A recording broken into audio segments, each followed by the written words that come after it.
향소목이라고 합니다. 이게 이제 예전에 가장 많이 나온 포석을 한번 보여드린다면 이렇게 굳힙니다. 이게 전형적인 포석인데요. 네. 그 다음에 이렇게 높이 걸쳐갑니다. 그럼 오늘 배운 거 한번 바로 써먹을 수 있는 이렇게 할 수도 있고 이렇게 할 수도 있습니다. 이렇게 하면은 갖다 붙여서 젖히게 되겠습니다. 자, 그러면 늘고요. 네, 그 다음에 호구를 칩니다. 자, 뭐 두 가지 방법이 네, 있다고 지금 좀 하셨죠? 발빠르게 하는 것도 괜찮을 것 같습니다. 이쪽으로요? 네, 네. 거기까지 가면 다시 한번 이제 흙도 손을 빼고 초반 포석의 이론은 빈기를 선착하라. 그 다음에 이렇게 굳히거나 걸치라는 표현이에요. 그 다음에 마주하는 중앙이 큰 곳이다. 이렇게 세 가지를 분류해서 가는데, 네. 자, 여기 좀 낮은 것으로 이제 한번 가보겠습니다. 오늘 또 배웠으니까요. 지난주도 배웠죠. 세 칸. 이게 나옵니다. 붙이고. 자, 아까 배운 정석이죠? 네, 젖혀서요. 젖히고. 또 늘어두게 되겠습니다. 이렇게. 자, 그리고는 이곳을 두지 네. 않으면 이 석점이 외로워지죠. 그렇죠. 그러면 이제 다시, 이제, 흙이 둘 차례니까 선술자가 네. 어디가 크냐. 이게 좋습니다. 이게. 그러면 다시 여기서는 이렇게 할 수도 있고, 이제 붙이는 거 네. 한번 해보겠습니다. 그러면 젖혀서. 지금 이것도 괜찮아 보여요. 지금 있고요. 자, 이렇게 네, 두면. 그렇게 되면 흙도 이 전개할 자리가 좀 좁죠. 네. 원래 이렇게 되어 있으면 이 수가 아주 기분이 좋은데 좁기 때문에 이 모양은 충분히 둘 수가 있겠습니다. 네. 그래서 이런 경우는 이제 예를 들어서 이런 게 응변이라고 하는데 이 점이 있을 때 이렇게 붙이는 건 안 돼요. 이게 정석이라고 여기다 두면 안 됩니다. 아, 네. 이 점이 있을 때는 왜 안 되느냐? 갖다 붙입니다.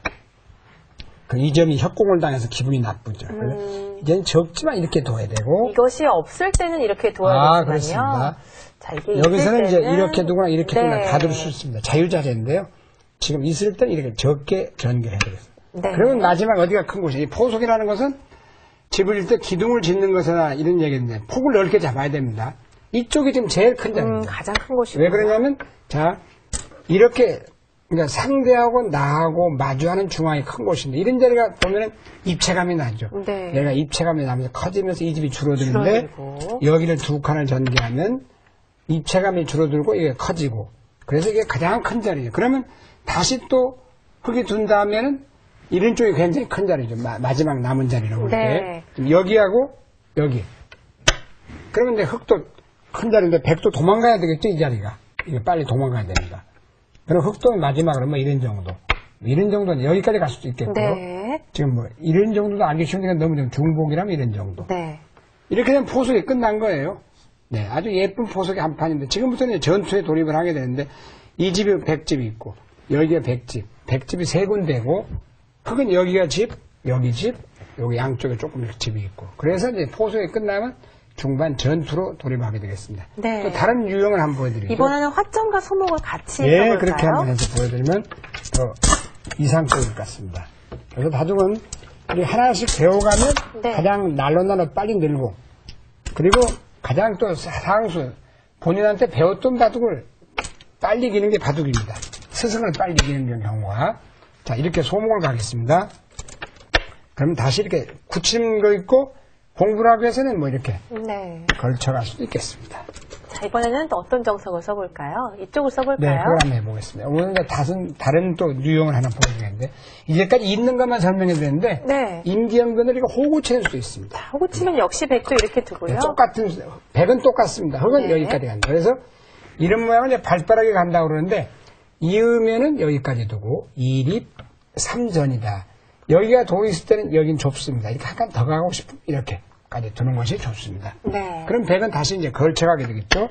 높여가면 바로 지금 이렇게 날일자 정석. 이거 해도 되고 이거 해도 되고 네. 이렇게 하면 어떤 모양이냐면 붙여서 두 가지 보여드리겠습니다. 이렇게 해서 있고 흙도 세 가지가 있는데요. 자, 입구자 두는 수 때에 따라 또 한일자 두는 수 가장 이것만 설명해 드리는데 때에 따라입니다.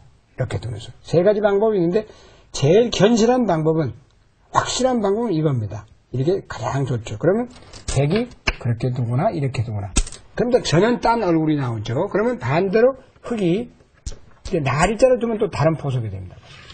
그만큼 이 포석이 돌의 행마에 따라 달라진다. 늘고 호구를 치고 두면 뭐 이런 식으로 되죠. 그렇죠. 그렇게 두면 이제 흙이 지금 마지막 큰 곳은 여기입니다. 여기가 두 칸. 그러면 백은 받아두고요. 네, 받아두고 그 다음에 이제 가장 큰 자리는 날일자 붙이고 붙이는 곳. 하나 네. 더 재밌는 걸 설명드린다면 상대 모양을 삭감이라고 합니다. 상대 모양을 지울 때는 이렇게 두 두 칸 벌릴 여유를 두어라. 이런 말이 있는데, 그 뜻은, 자, 이런 데로 오면은 이렇게 협공을 당해서 이게 그 다음 수가 우신이 준비가 안 돼 어려워. 있죠. 그래서 이렇게 이걸 갈라친다 그럽니다. 바둑용으로 갈라친다. 자, 이곳을 둔다면 이렇게 두 칸을 전개해서 틀을 잡습니다. 네. 1, 2, 2전이면 거의 틀을 잡은 형태예요.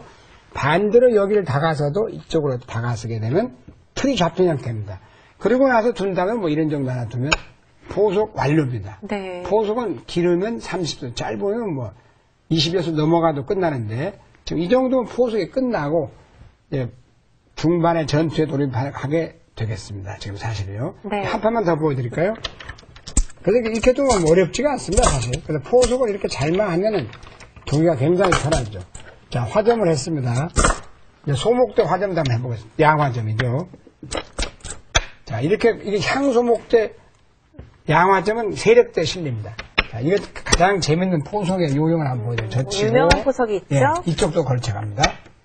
이건 서로 이제 오기 대 오기인데, 실리와 세력. 자, 실리를 좋아하는 기풍의 소유자는 이거 백을 좋아하고, 세력은 흑을 좋아합니다. 흑은 한 수로서 중앙을 지켰다. 일석이조로서 좋아합니다만, 백은 또 우선 선 30집 벌고 들어간다. 그래서 좋아합니다. 그 다음에 이제 역시 갈라쳐서 가장 초창기에 배웠던 그걸 한번 보여드리면 이렇게. 네. 그래서 매번, 그래서 10배까지만 배워도 한 판의 포석이 다 꾸려지죠. 네. 그렇게 됩니다. 그럼 별 둘 곳이 없어요. 그럼 지금 이런 경우는 이제 뭐, 이렇게 나일자를 둔다든가 나일자 두면 거의 완료되게 되는 거예요. 나일자, 마주하는 중앙이 큰 곳이니까 이런 정도, 뭐 이런 정도나, 이런 정도나 네. 다 있습니다. 그럼 흑도 이런 정도. 그럼 백이 여기. 자, 그러면 이곳은 많이들 맞고, 네. 막아주죠. 이리고 이제 백도 이렇게 네. 두 칸을 전개하면 포석이 끝났습니다. 네. 이걸 끝났다고 합니다. 그러면 흑집, 백도 이 집이 크고 이 집이 있고 여기가 있고. 뭐 지금부터가 승부가 되지 않을까 자 싶어요. 어울린 포석이다. 그러니까 기둥을 드문드문 다 세워가지고 서로 손실이 없는, 손해가 없는 것이 이제 포석의 요령이라고 하겠습니다. 네. 자, 오늘도 역시 정석과 포석에 대해서 공부를 해보았는데요. 잘 모르시고 또 복습하시고 싶으신 분들은요. 네. 바둑교실 홈페이지에서 언제든지 확인하시고 복습하시면 되겠습니다. 그렇습니다. 자, 오늘 사실은 특별한 날이죠. EBS 바둑교실 1000회를 맞이하는 날인데요. 네. 20년 동안 그 자리를 지켜오시면서 뭐 소감이 남다르실 것 같습니다. 네. 뭐 좀 얘기를 부탁드리면요. 그렇습니다. 20년 동안 한번 결장 없이 했다는 자체가 참 보람스럽습니다. 그리고 특히 이 방송 때문에 건강관리가 많이 됐습니다. 네. 녹화 이틀 전부터는 감기가 걸리면 안 되거든요. 가장 안 좋은 것이 감기인데요. 감기에 조심도 했고 항상 열심히 산도 다니면서 건강도 지키고 바둑복을 열심히 하게 돼서 저는 정말 보람 있는 천회였습니다. 네. 뭐 저희뿐만이 아니라 모든 바둑인들이 바둑교실 1000회를 축하하고 또 마음속으로 응원을 해주는데요. 무엇보다도 항상 일요일마다 TV를 지켜주신 시청자 여러분들에게 가장 감사드리겠죠. 그렇습니다. 자, 양상국 구단께서요. 네. EBS 1000회니까 좀 더 특별하게 좋은 말씀 부탁드리면요. 네. 불소리 이방 원략이라는 말이 있습니다. 네. 적은 이익을 위해서 원대한 계획을 망쳐서는 안 된다. 그야말로 얼마 전에도 해드렸지만 소탐 대시라는 말은 실감나는 얘기입니다만 네. 일상생활이나 모든 분들에게 적은 이익을 위해서 큰 계획을 망쳐서는 안 되는 것이 바둑의 진리라고 하겠습니다. 네. 자, EBS 바둑교실 이제 1000회를 넘어서 다음 주부터 1001회 소개해드리겠는데요. 초심을 잃지 않고 저희 더 알찬 내용으로 다음 주에 찾아뵙겠습니다. 여기서 인사드리겠습니다. 시청자 여러분 감사합니다.